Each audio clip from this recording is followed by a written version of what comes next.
Hi everyone, this is Eric from Dumb Game Dev. Today we're going to be talking about pooling.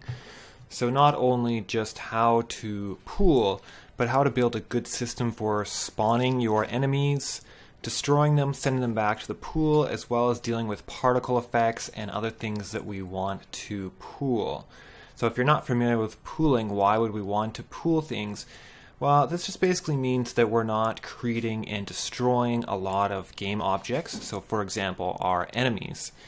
And instead, when we create them, we just grab them from our pool, and when we want to destroy them, we just send them back to the pool to be used again. So for example, if we're talking about bullets, we may be shooting a gun that looks like it's shooting thousands of bullets, but really it's just shooting the same 20 bullets over and over again, so that we're reusing those game objects instead of destroying them. If we create and destroy too many game objects during our play, it will in fact slow down our game. So we want to pool as many things as we possibly can. Now in this tutorial I am going to be using a paid asset. This paid asset is the pool, it's called Pooly right here. It is Pooly Professional Pooling System, and it comes with excellent Playmaker support. It's only $10, so it's pretty reasonable for the price. And I've tried out a lot of different pooling systems, and this is by far the easiest to use. The Playmaker actions work well. It's got some nice tools that I'm going to show you how to use in this tutorial. So you will need this to follow along. As well, of course, you're going to need Playmaker. Now, this is actually part of my VR Playmaker paid tutorial course that is coming out soon. That course is roughly going to be around 10 hours or more, and it's going to show you how to start basically from zero to building your own VR game with a specific focus on room scale, so that's Rift and Vive. Now, I am going to release this, of course, on my YouTube channel, which is where you may be watching this now. So you can follow along. It's going to be a standalone module. But if you're interested in the VR course, go ahead and sign up on my sign up list below in the description. And I will let you know when the course comes out, as well as I'm going to be offering some pretty substantial discounts, up to 50% on my course, to those who have signed up to the mailing list. So it doesn't hurt to put your name down and know when it comes out. Now let's just get started and dive into this course, or into this tutorial. I'm going to start by making a new scene, and we can just right click, choose create, and then choose scene. I'm just going to call mine scene 1, nothing too fancy, and let's open it up. Next, let's just make sure we import the assets we need. So in this case, you want to import Pooly if you haven't already done so. And to get Pooly to work with Playmaker, and I've already done this step, you're going to need to open up Pooly in your project manager here. And it's under, let's have a look here.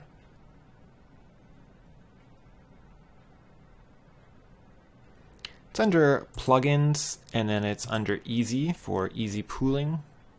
Within that, you're going to open up Pooly, and there will be a Playmaker folder. And you're going to want to open up this package called Pooly Playmaker Actions. It will open and run and install these Playmaker actions here, which will then show up in your Playmaker Actions browser. If you type pool, we'll give you the Pooly section, and they're all listed here. So in this scene, we are going to just create our so-called fake enemies. They're just going to be some cubes. And we're going to create a spawning system and a despawning system, which is our pooling system.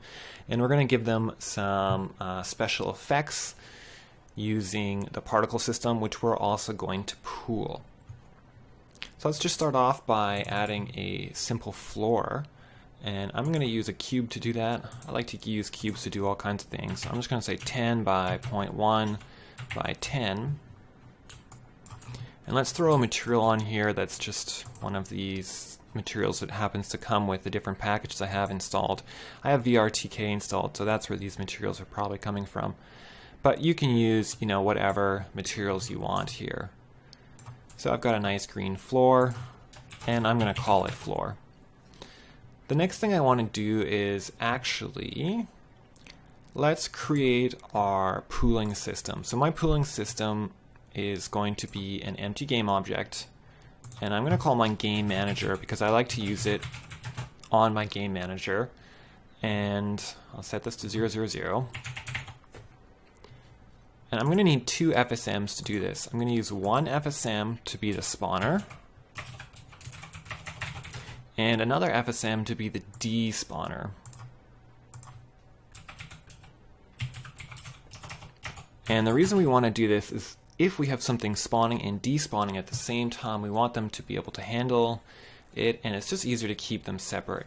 You could try and do this on one FSM, but like I said, I'm just going to keep these separate. With this, I'm going to open up the spawner, and in the very first state, I'm going to call it initialize. And I want this spawner, or this game manager, to get itself and save itself to a global variable. I don't usually use a lot of global variables. I normally only use global variables for very specific things, such as the scene manager, which needs to be referenced very often, and sometimes the player. Otherwise, I try and keep as much as possible out of the globals as possible. But in this case, I'm going to add the scene manager because we're going to be using lots of prefabs. So let's just go to the actions and type self. I guess we can't use self, let's use owner. So we're going to use get owner, and it's going to get itself. And I want to store this into a new global variable, and I'll just call it scene manager. Or I guess this is the game manager.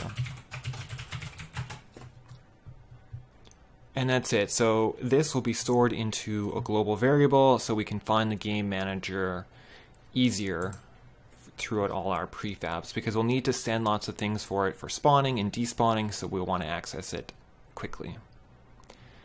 The next thing I'm going to do is create an object that I want to spawn and despawn. And I'm just going to use some, why don't we use a capsule as my fake enemies here. So of course you're going to want to do this on your actual enemies and your models and stuff like that, but I'm just using primitives to keep this nice and simple so we don't complicate the fact of what we're doing, and you can apply it to whatever kind of AI or baddies you've come up with. So I'll just call this bad guy, and I'm going to make him a bit smaller. I want to give my bad guy a rigid body just so he falls nicely in the scene when we spawn him. And what else do we need? We're going to need an FSM on this bad guy. And let's give him a color. So we've got some different materials here. I'm going to make him bad because he's blood red evil. So there we go. Doesn't really matter where we position him. The next thing I want to do is, because I don't need any tag on him. What I do need though is when this player dies, when this bad guy dies, we want him to spawn a special effect, a particle effect, like some blood splattering out, pew. And we want that to appear in a specific place. We don't want it to be chosen at random. We want to be able to set where it's coming from. So let's do that now. So we'll create an empty game object that's a child of the bad guy, and I'll call this FSX for special effects spawner, so I remember what it is. And I've created a special tag for this. So mine is FSX spawner. To create a new tag, you just choose add tags and just click the plus button, and you can call your tag whatever you want as long as you remember what it is. So let's go back to our FSX spawner and select the correct tag. Now I'm just going to position this wherever I want my particle effect to appear. So I'm just going to put it, say, on the top and the front, and this is where my particle effect will generate from, because I'm going to tell it to. Okay, so what's our next step here? We need to set up our actual pooling system. So why don't we do that next? So to do this, I'm just going to click nowhere on the scene, so nothing's selected. Then I'm going to choose Tools, Easy, and Pooling. So the Pooly system comes with two types of pools. We have the main pool, which will last throughout all the scenes in our game. It won't be destroyed. So this is essentially a singleton, if you're familiar with that. from coding. If you're not, it doesn't matter. It just means this won't be destroyed from scene to scene to scene. So you can put everything important that you want to pool throughout all the scenes. Now, if each of your scenes is quite different and you don't want to carry on those pooling objects, you can use the Pooly extension. And this acts exactly the same as the main pool, but it will only last for one scene. So I'm going to use this instead. And it creates its own game object and throws Pooly on there for you. Now, what it wants you to do is essentially drop or add prefabs to your Pooly system. For you to spawn things using the pool system, it has to be a prefab. Okay, so, and we can also create categories. I'm going to create a new category here and just call it, say maybe enemies. And I want my enemy to be here. So to do that, I'm going to create a new folder under assets, and I'm going to call mine prefabs. You can call yours, again, whatever you want. I'm just going to drag and drop my bad guy on the scene into here and let go, and it's now created a prefab of this bad guy. So I'm going to go back to Pooly. Oh, I lost my category. And drag and drop this prefab right onto here where it says drop prefabs here and let go. And now it's created a new prefab within the enemy category. So I could add all kinds of different enemies in here, but for now I've just got one called bad guy. The next thing I want is my particle effect to be in here. So I'm going to create a new category and just call this FSX. And I have added a bunch of particles using the simple particle FX. This is free on the Unity Asset Store. So you can use whatever particle effect you want. There's a whole bunch of different free ones, so I suggest just going and grabbing one. This is just sort of a cartoony one, which is kind of cool. And in it, it has a bunch of prefabs already. And I haven't chosen one here, but let's look at this blood splatter. And that looks like it's probably going to do it for me. So that's good. Let's remove it from the scene. And go back to Pooly. Recreate my category again. Oops. And drag this prefab into the drop prefabs here. And now I have a SFX category. So we want to open up our prefab here in Pooly and set the number of clones. So this is the amount that will create when the game starts. So for example, I might want 3 clones because I probably won't have more than 3 on the scene at one time. And I'm going to limit the amount of clones that can be on the scene at once. So I'm going to say 10. If it's more than 10, I don't want it to spawn because I know my game is going to be horribly slow after that point. Not really, but I'm just showing you what we could do. So the same with the special effects. I'm not going to have more than I will have bad guys, so I'm going to say 3 and limit to 10. So now you can see here in basically it's like a little debug. It says number of clones 3. The maximum number is 10. You can just close all this up, though we don't even need to. It has a nice search function so we can find if we've got a lot of clones going on, because sometimes that does happen. Okay, so Pooly is basically set up. That's all we need for that. So let's set up our bad guy a little bit further. So I'm going to open up his Playmaker FSM. And how do we want to manage this? Let's see. So I basically want to be able to kill him using a button on my keyboard for this tutorial purposes. In your game, you're going to have different conditions that will kill the enemy. Maybe they get shot or they get pushed off something, or however you like knocking people off. But for me, I'm just going to use a simple key down just so I can simulate the death easily from my keyboard.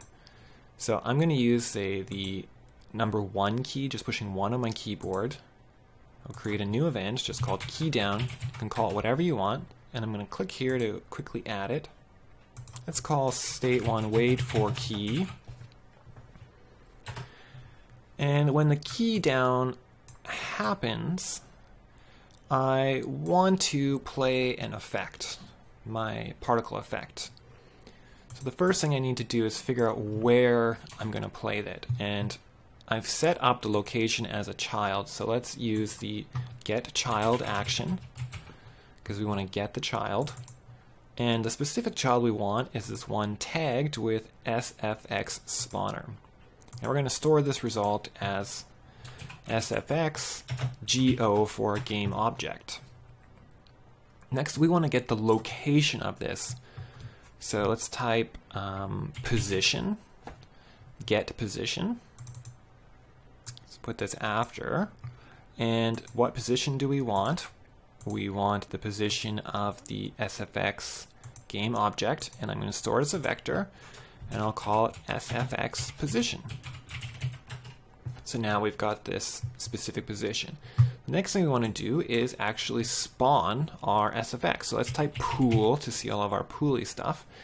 And we want to, we can pool things by name, okay, but I really recommend spawning things by transform. By transform basically means by game object in this case. So let's click this. We're going to drag it all the way to the bottom. And now we have Pooly spawn by transform. So what do we want to spawn? Let's click here and it will give us an option. And we're not going to use anything from our scene. We're going to use something from our assets. And I had this one called FX blood splatter. So this is what I'm going to pool. It's not going to pull it from my scene or my project. It's going to pull it from Pooly automatically. Now I need a spawn position. My spawn position is going to be my SFX position, which we just figured out before this. We can also save the spawned game object, and we're going to talk about this after. But for now, we don't need to worry about it because I'm going to show you a little trick. So let's call this spawn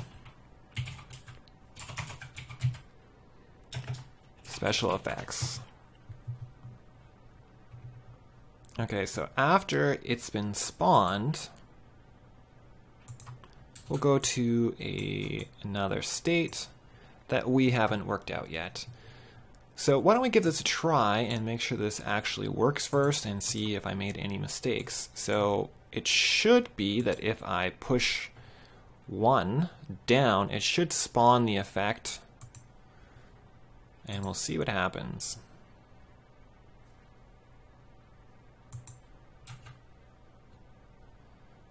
So there we go, it did spawn the effect. It kind of exploded out here, and that's good. What I might want to do here is, just so we can test this better, is I'm going to add a finish state here and then like bring it back to the beginning so I can test the key down a few times in a row. And I want to open up Pooly here in my inspector so I can see what's going on. So let's open up SFX, push play. And it says 0 spawned clones, 3 available clones. So if we open up our hierarchy here and we look for it, well, let's hit this first and see what happens. So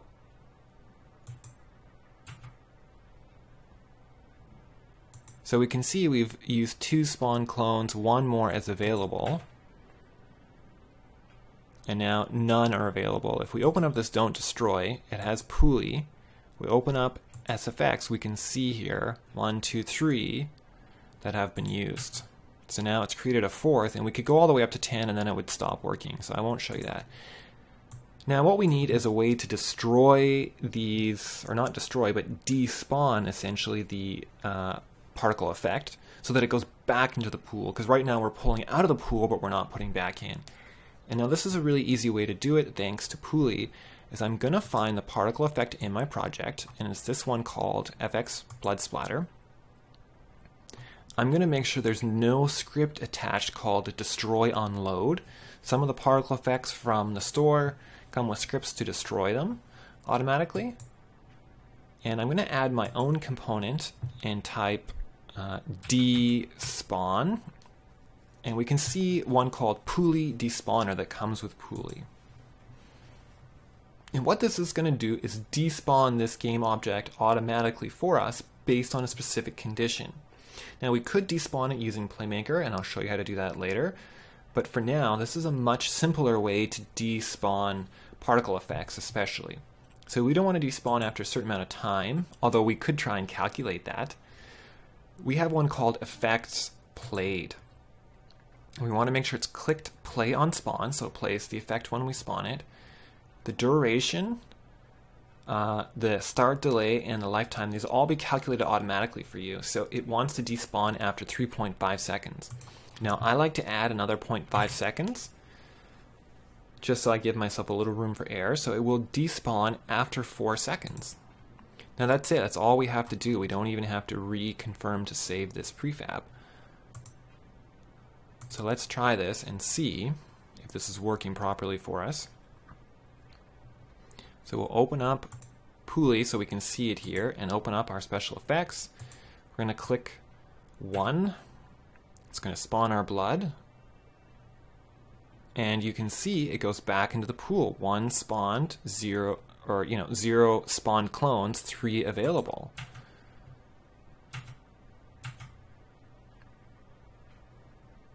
And there they go, back into the pool. So awesome. Already we set up our first working pool, and it only took us, I mean, I can't see the timer here, but I'm guessing less than 10 minutes, hopefully. So that's great. We've got that part working. Now we need to create some kind of a pool system for our bad guys. Now this is a little bit more difficult because we can't just use the simple, add component and use a pulley despawner. So we could despawn after a certain amount of time, but we don't know how long our enemies are going to last. It has a sound played.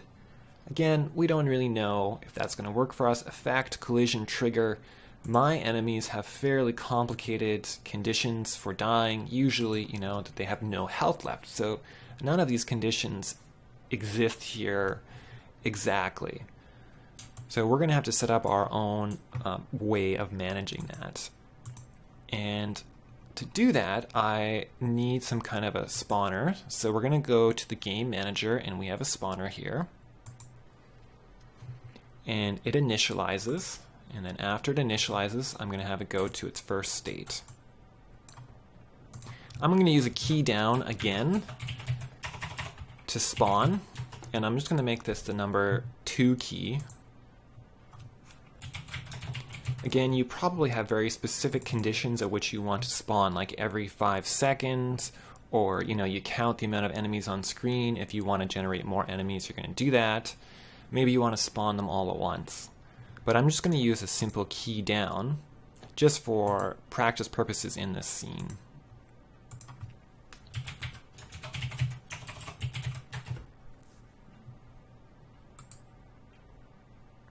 So when I push this key down, it's going to have a key down event and send us to the next state. In this state, we want to spawn. So let's go back to Pooly, and let's use the pool manager here. So we're going to, again, Pooly spawn by transform. So in this spawner, it's only going to spawn one type. You could set it up to spawn different types. Again, we're going to choose the specific prefab, and I think I called mine bad guy. And my spawn position is going to be, I am just going to use the game manager actually. Let's use the game manager as the spawn point. So we'll use the action of get position. And the position that we want is the owner. Call this spawn location. And I can add this here to Pooly as my position, spawn location. Now this time when we spawn our bad guy, we want to save the output, which is the spawned game object. So I'm going to call this new variable spawn go game object. And we need to save the name of each instance. So for example, we spawned 1, 2, 3 bad guys. They're going to be called not just bad guy, they're going to be called bad guy clone 1, bad guy clone 2, bad guy clone 3. So we need a reference to each one, not just this general reference, because we want to destroy each one separately, not all at once, for example. And it wouldn't work that way anyways. So we've spawned our bad guy, and I'm just going to add a new finish state to keep things clean and make a new FSM. And what I want to do is send the reference of this spawned object to the object itself. So currently it's just being saved in this game manager FSM, but I want the reference to be sent somewhere else so it can be held. So I'm going to send it to this bad guy. So what we want to do is set FSM game object. Now, which game object are we going to use? We're going to send it to the spawned game object. It's going to send it to the thing that it just made. And what did I call this FSM name? I don't remember. Let's lock this here and have a look. Open up the bad guy. Okay, mine's still just called FSM. So the name is FSM. And actually, I need to create a variable name. So I'm going to call it the same thing, spawn go. That's easier for me to remember. So let's open up the bad guy, open up the FSM, create a new variable. It needs to be a game object variable, and we'll call it spawn go, just the same, and leave it blank. I'm going to add it to the inspector, click, and so now we can see it here. Go back to the game manager, go back to this state, and say, okay, we're sending it to the spawned game object. The FSM name is FSM. The variable name is just the same, spawn go. And the value that we want to send is the spawn game object, so it's setting itself. This way, this bad guy will have a reference to himself right here. So this is just one way to do this. Of course, there's different ways to do this, but I think for me, this is just the most straightforward way of doing it. So we'll go back to the game object. We'll call this like send go info, send, the game object info. And that's it. I'm going to add a little wait state here so we can't click this button too many times too fast. So I'll add, say for example, 2 seconds, and then I'll make an event called waited. You can call it whatever you want. Add a transition. This will add the event waited, and we'll have it go all the way back to key down. I don't want to reinitialize every time. I just want it to go back to wait for the key down. So we have 1, 2, 3, and then it circles around like this. So let's save this and make sure this is working before we go any farther. We'll hit play. And now if we hit 2, we spawned some new game objects which just fell through the floor. Looks like it's taking a poop there. So let's move this up a little further and see if that helps. That's better. Okay, so we've spawned a few and they're, piling up on top of each other because they don't move anywhere. And let's check them out in the scene. And if we look at it and we check, that's the original one. So let's check out one of the clones. So this one is called Bad Guy Clone 2. And oh no. So we don't have the reference to itself here if we look at this FSM. Why is that? I forgot to apply this prefab. So we made all these changes here. We forgot to hit apply. So until we hit apply, it won't be saved into the project version of this prefab. So this wasn't updated. So let's try again.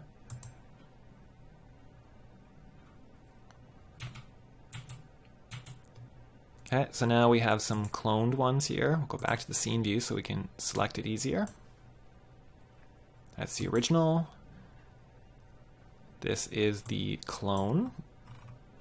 And now if we check this FSM, it has a reference to itself. Spawn game object.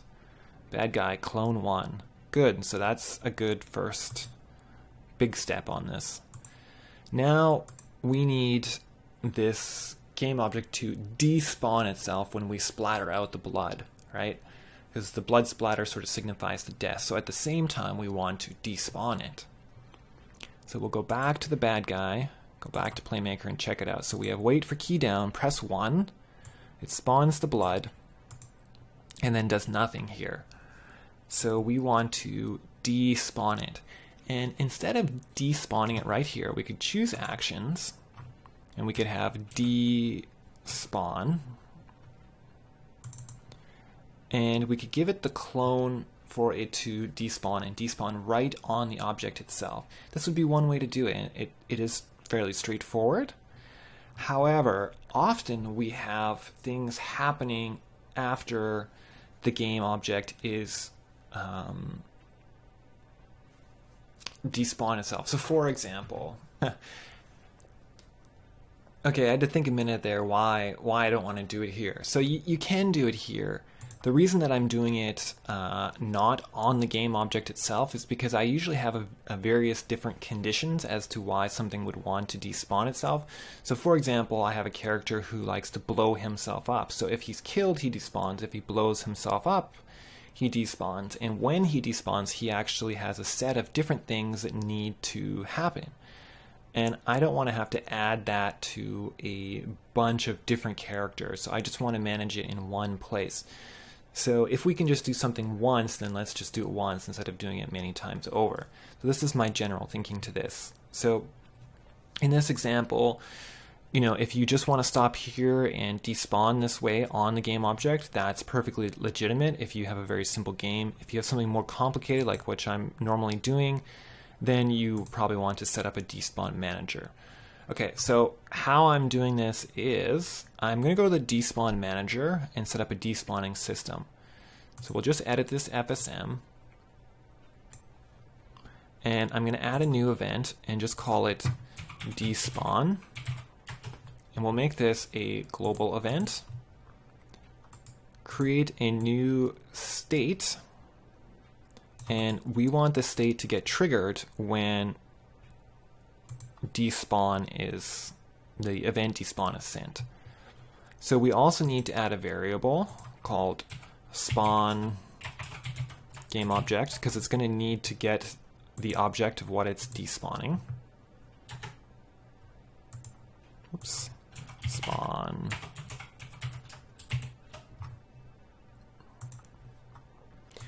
Okay, so in the first state, I'm going to check, you know, the game object. So I want to make sure that we have some game object to despawn before we try and do that. So we can use the action game object is null, and it will check to see if spawn game object is null or not. If it is null, we want to do nothing. If it's not null, we'll go to the next state. I'll just call it next. And in the next state, I am going to create a despawner. Despawn. So we can use the pulley action. We'll use the despawn by transform, which is this game object. And we want to despawn which one? The spawn game object. And that's the wrong one. I don't want to spawn things. I want to despawn. There we go. So after that's done, I'm going to add a finished state, add another state here, and just called set to null. So after it's done, it's going to reset the game object to null. Let's call this set game object. I just want to make sure I reset this, otherwise it will, I don't even need to finish. I can end there because each time I call it will come back.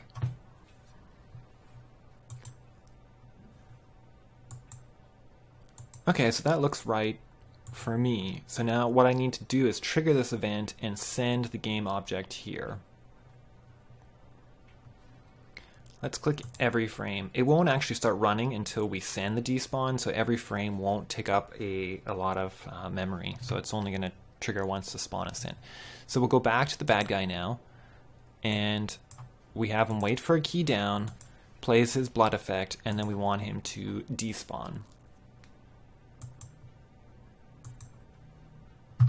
So to do that, I am going to go back to my actions. I want to set FSM game object again,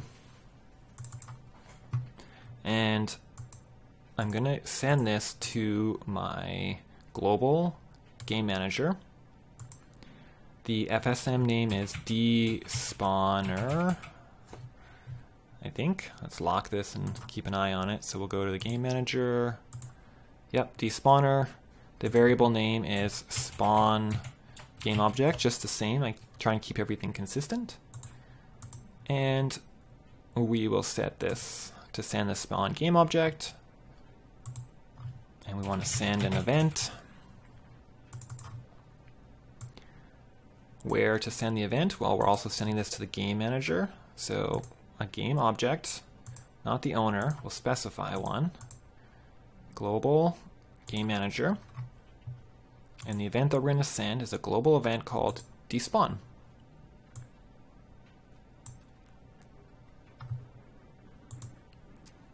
So we will save this and go back to the inspector and make sure we check the bad guy and click apply. So we've applied this. So the key we're waiting is for 1. So why don't we remove him from the scene and test this out. File, save, play. So 2 should spawn someone and 1 should... Uh-oh. Yeah, we've run into our first problem. Is that our blood effect takes longer than it does to despawn someone. But that's a pretty easy solve. We just go back to our project, put our bad guy on the screen here, and let's edit him a little.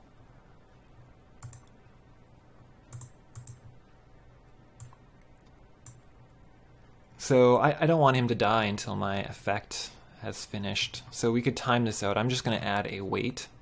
It's probably the easiest way to do this.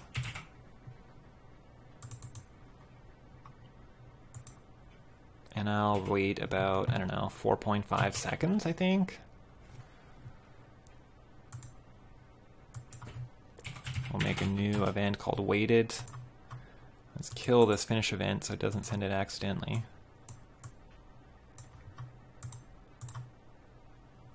Let's make sure we apply to our prefab, delete the bad guy, push play.